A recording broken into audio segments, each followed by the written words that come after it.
You know, recently when Roche's trial testing a drug with a really similar mechanism of action failed, we just got a little bit more cautious. I mean, at the end of the day, Biogen's aducanumab tests the removal of amyloid beta as a strategy to benefit Alzheimer's patients.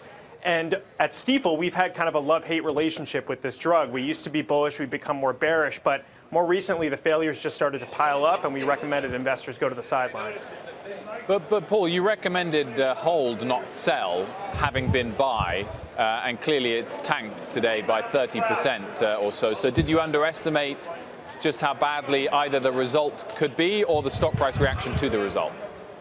No, it's a totally fair point. Look, at the end of the day, we did not recommend investors short the stock by any means. And we still felt like people needed a little bit of exposure into this event because at the end of the day, if this drug had worked, the upside could have been really substantial. We thought the stock went over $500. That wasn't really that uncontroversial of a view.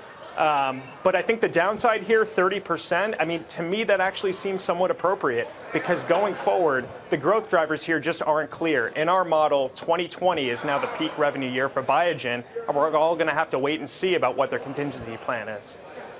Jared, is this the kind of thing that has ripple effects across the entire industry? Usually it does, Sarah. I think today the ripple effect is actually positive.